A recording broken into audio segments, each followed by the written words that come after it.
La sobretaula.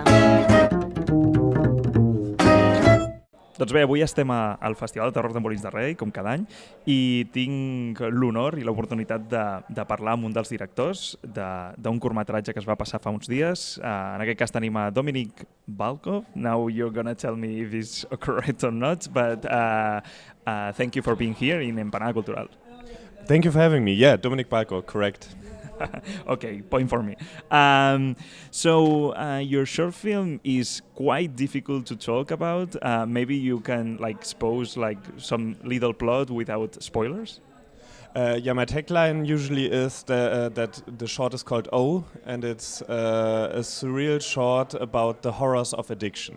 So for some people it's a horror film. For other people it's not a horror film, but it's definitely about the horrors of obsession and addiction. For sure, because I think, and I'm not the only one believing it, it's one of the most, from this year in Terror Molins, like the most weird and bizarre and fucked up short film, because without saying anything else, that it's like a weird trip, an inner trip even for the main character. What can you say about the character, the woman? Yeah, she's the story itself. I only said the tagline. Story itself is a woman that, on her way to work, she discovers a hole in the wall, and she gets attached to it, and she can't stop thinking about anything else. And yeah, she keeps always thinking about it and wants to be there and wants to get inside that hole. And then at some point, the hole is gone, and it escalates from there.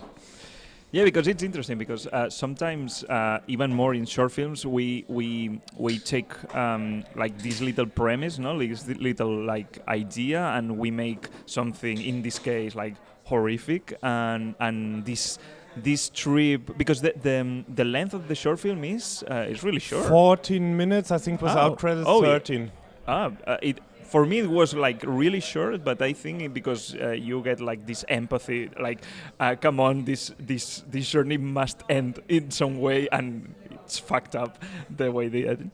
But I wanted to ask you, which is the reference or something? You have something in mind that maybe you want to talk about these addictions, but with the whole situation, do you have something an experience or something that it's okay, I want to do something with that in a metaphor of a whole? Yeah, for many years I wanted to do something about obsession and addiction, not just drugs, anything like gambling or being addicted to a person or whatever. It can have many things. Filmmakers are always many filmmakers are obsessive with their work, so it's something many people can relate to, and everybody has this feeling in their stomach area where there's sometimes it's not good for me, but I want it. So I always wanted to do something about that feeling, but I don't want to do just another junkie movie, somebody sitting at a train station and getting high. So there was the thought what to do, but I never knew how. And then I had in my mind someday, I don't recall if it was a dream or a daydream, but I had an image of a person standing in front of a wall, grinning into that hole, and then thinking about it a few days, and it was creeping me out, that image. I was like, oh, maybe she is addicted to it, and yeah, I think in the beginning it was a man, but it turned really fast into a woman, because a man trying to put stuff into holes. It's a different message. Sorry for that. Totally. So it was obvious that we do it with a woman, and then I tried to think about references, talking to my DOP. We were watching Eraserhead together. We were watching Repulsion from Roman Polanski together. I even showed her a self-made black and white version of the original Evil Dead. When they get possessed in the cabin. It's a really good movie in black and white. You should try it. Oh, yeah. Some of the effects look even better in black and white. Okay. Yeah. I was telling you this reference because I don't know if you know the author, a manga author called Junji Ito. Have anyone told you something related to this Uzumaki, like the spiral thing, but with a hole, but not like in a bad way, like a copy or something, because it's not related, but this kind of like obsession that it's coming out of the head, and it's like a metaphor with something unnatural, in that case in a spiral, but now with a hole. No, we have, our body has holes. No, so do you have like this? For instance, do you know the author, and also do you know like this manga? Uzumaki? Yeah. Now I'm a huge fan of Junji Ito. Back then, when we created the movie, I didn't know him. And while we were editing, my editor was showing me Uzumaki and was telling me about Uzumaki when we started editing the movie. So after we shot it. And I was fell in love even more than Uzumaki with his short stories. I think he's like one of the best teller, maybe Stephen King, but then Junji Ito might be second for just having like a quick page turner of very intense and creative short stories that will fuck with your brain and still have a message and something important to say. So I really enjoy his work. He wasn't a reference in creating the idea, but mood-wise now I think with every new project there will be a little bit of Junji Ito in it. So I discovered him through my work. Okay. And now, it's either people talk to me about Eraserhead or they talk to me about Junji Ito. Mm-hmm. Yeah, that's amazing. Maybe you should send him, and because now I know that he's working with Netflix adapting some like these short stories you just tell. But it's have these like insane vibes, that of total madness and weird. So congratulations, because it was one of my total favorites from this year, the short films. Thank you. And just to finish, two more questions. One, do you have many like other festivals? You are not like physical going, but the short film like traveling around, and also here in Spain. If you can tell us if you have some more like festivals. And the second one is, you have like something new to work that you're working on. I'm really lucky with this short film, or the last 2 years in general. I shot back-to-back 2 films. The short film we're talking about, and also a feature film, a full-length film called Aphasie. I think the Spanish title would be Aphasia. Mm-hmm. There's a train.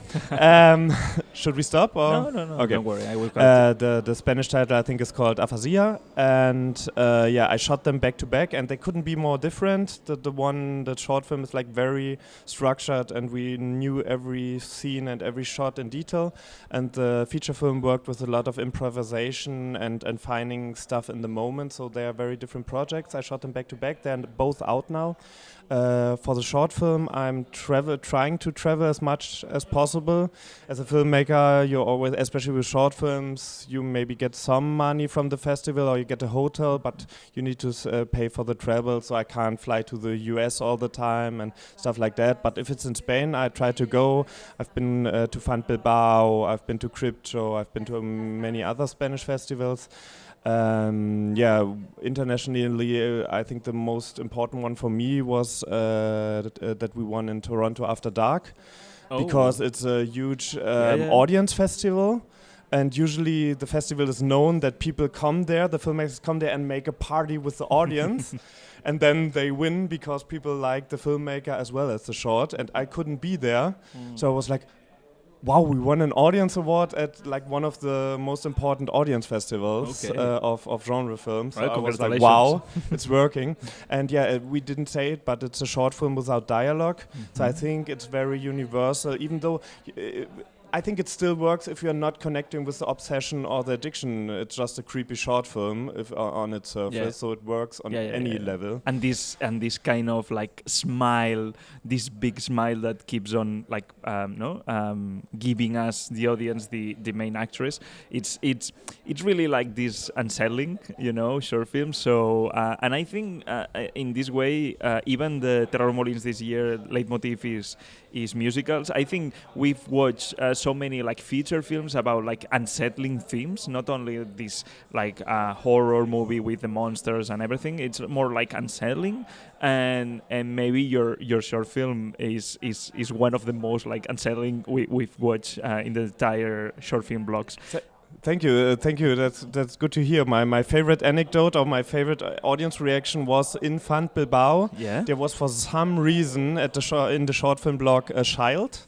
Oh. Like maybe she was 7 or 8, I don't know. Her mother was with her, and she was talking through a lot of the short films with her mother. And all of the filmmakers we were looking at, she asked, okay, who's gonna get her? Who's gonna get her? And then O came up, and from the first minute on, because there's no dialogue, but it's very intense, she was like, yeah, silent, sitting there, no movement at all. And so after the screening, I was like, yes, I got her. I'm sorry. I hope this child isn't traumatized, but as a filmmaker, it was like a very nice feeling totally. to get everybody in the audience from young to old. So it's really good. Great. Yeah. And do you have like a favorite feature film that you've seen? If you watch any feature film these days? Yeah, I love when movies make me feel stuff I haven't felt before. This happens not that often, but especially make me feel stuff or make me feel really intense emotions or conflicting emotions. And for me, the strongest one, I think it's Out of Competition. It was also in this Something Different selection. It was called Soft and Quiet. Oh. This like sequence, no? One shot. Yes, one shot sequence published by Blumhouse. So I think your audience will sooner or later get the chance to see it. Totally. And it was so different, so intense, and I won't spoil anything. But and twisted not only with the theme, it has like little twist during the wow. It was amazing. It was like. Yeah, it made me feel so bad, and on the other hand, enjoying the movie itself. Like quite guilty, for something, even laughing at some points that, I'm following some characters. We won't spoil it, but you're following some like bad characters. Yeah, and if you're following someone in a movie without edits, it's just, you have to stick with them. There's no relief. Totally. There's no point of exiting the movie for a second or a minute. You just go on and on and on and on. The only thing, you can stand up and leave the theater, but other than that, you have to stick with the horrible things that are unfolding on screen, and it was like the most impactful to me. And as a second mention, I really enjoyed the feature film Sissy. Yeah. From the review, it sounded like from the synopsis, from the plot, it sounded like a typical Cabin in the Wood movie, but it was so fresh, so different, so interesting characters and fun. This one isn't that intense, but it was just a fun twist on the genre. So these two really sticked out for me from the feature films. Perfect. Well, good luck with the short film, and thank you for being here in Empanada Cultural. Thank you so much.